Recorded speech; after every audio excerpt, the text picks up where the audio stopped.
ধরা যাবে না, ছোঁয়া যাবে না, বলা যাবে না কথা কথা, রক্ত দিয়ে পেলাম শালার এমন স্বাধীনতা।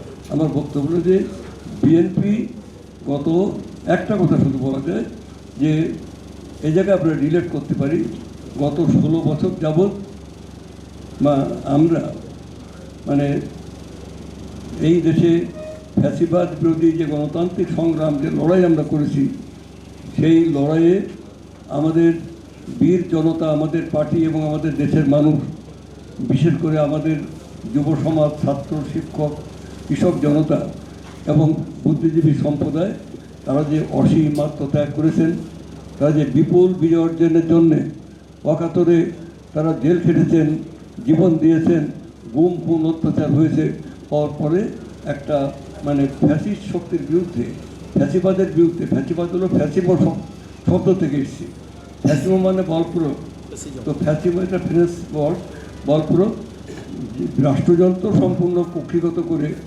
বিচার ব্যবস্থাকে মানে কক্ষিগত করে সে যখন এই ধরনের শাসন চালায়, তখন ফ্যাসিস্টটা কখনো প্রতিপক্ষকে মানে পছন্দ করে না, মানে সহ্য করে না।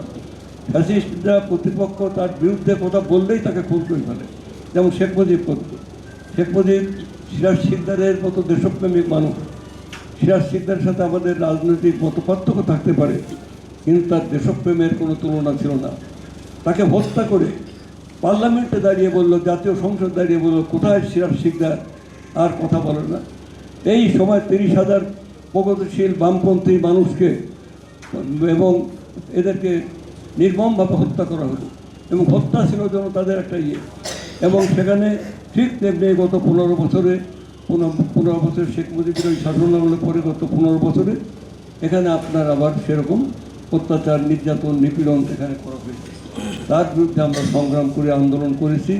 সেই আন্দোলন করে এই ফ্যাসিস্ট শক্তি যে পতনটা ঘটল, এই পতনটার যে গভীরতা, এর যে তাৎপর্য এবং এর যে ব্যাপকতা, এইটাকে আমাদের মানে বিশ্লেষণ করা দরকার।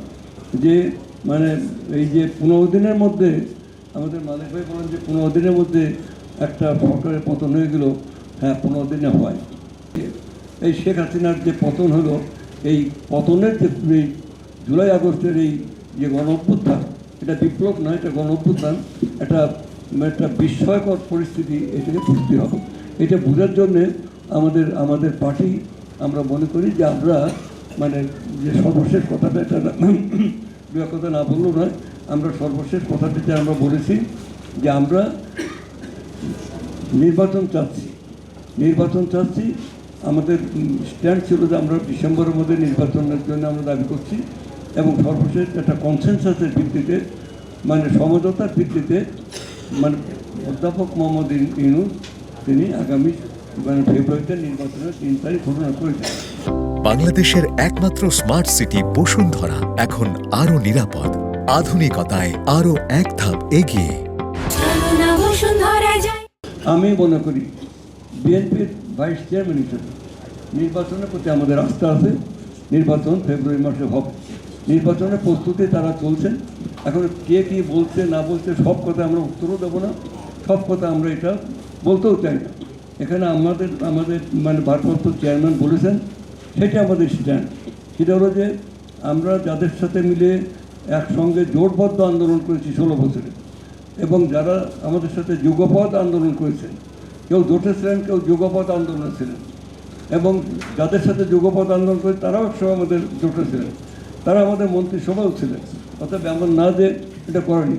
তাহলে এই যে 16 বছর যারা আন্দোলন সংগ্রাম করেছে, ফ্যাসিবাদ বিরোধী লড়াইতে যারা করেছে, এবং সর্বশেষ এই যে ছাত্ররা, এই যে তরুণ ছেলেমেয়েরা যাদের বয়স 16, 17, 18, 20, তারা মানে প্রতিজ্ঞা নিয়ে যে এরা হচ্ছে জেনারেশন জেড, এদের ভিতরে নিজেরা আলাপ আলোচনা করে, রাত ভরে ফেসবুকে কথা বলে, ফেসবুকে অনলাইনে লেখে, কী জন্য লেখে, বাবা মা মনে করছে ছেলেটা মেয়েটা নষ্ট হয়ে গেল, এরা কিছু কারোর সাথে মেশে না, কিন্তু সারা রাত বসে বসে ওই মানে ল্যাপটপ নিয়ে বসে থাকে, তারপরে ফেসবুক নিয়ে বসে থাকে, এরা নষ্ট হয়ে গেল।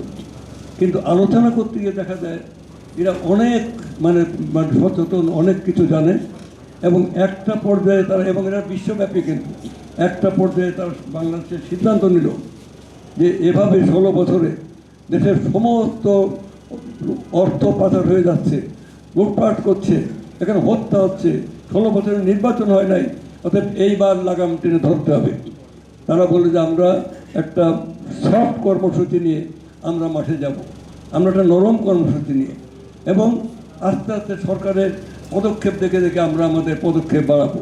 তাই তার প্রথমে কোটা সংস্কারের কথা বলে, যে যখন আপনার মানে ওই আবু সাইদ তো তাকে মারা গেলো, তারপরে বিভিন্ন জায়গায় মৃত্যু আরম্ভ হলো, তখন তারা বললো এবার আর আমরা মানে রাষ্ট্র, কোটা সংস্কার না, আমরা রাষ্ট্র সংস্কার চাই। একটা পর্যায়ে বলে আমরা রাষ্ট্রের মানে রূপান্তর চাই। আমরা নির্বাচন চাচ্ছি এই কারণে যে দেশের ভিতর এখন কিছু বিশৃঙ্খলা কাজ করছে। Country has become completely disorder. কারণ একটা দেশকে ধ্বংস করে চলে গেছে, সেই ধ্বংসপ্রাপ্ত দেশে অধ্যাপক ইউনূস সাহেব চেষ্টা করছেন, কিন্তু country has become disorder. Now who will bring the country in order? Somebody must bring the country in order. It is only the elected parliament may bring the country in order. সেই জন্য আমরা বলছি যে elected parliament যদি হয়, elected government যদি হয়, এবং আমাদের নেতা মানে ঘোষণা করেছেন এইবার হবে জিয়াউর রহমানের পার্লামেন্টের মতো একটা ওয়ার্ল্ড ক্লাস পার্লামেন্ট, যে পার্লামেন্ট ওই ভারতের পার্লামেন্ট থেকে, পাকিস্তানের পার্লামেন্ট থেকে, অন্য জায়গায় পার্লামেন্ট থেকে ছোট হবে না। তাহলে কি করতে হবে আমাদের? তাহলে মেধাবী, যোগ্য, শিক্ষিত, অভিজ্ঞ লোকজন পার্লামেন্টে আসবে। তার মধ্যে পার্লামেন্টে সিনিয়র লোকও থাকবে, মধ্যবয়সের থাকবে, তরুণরাও থাকবে, নারীরা থাকবে, এবং নারীদেরও আমরা বেশি করে, মহিলাদের আমরা বেশি মানে এগিয়ে নিতে চাই।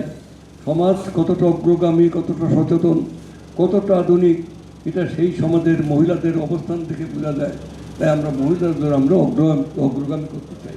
অর্থাৎ এই স্বপ্নগুলো নিয়ে আমরা পার্লামেন্ট করতে চাই। আমাদের মন্ত্রিসভা এরকম হবে। এইটা হচ্ছে আমাদের পার্টির মানে ইয়েতে।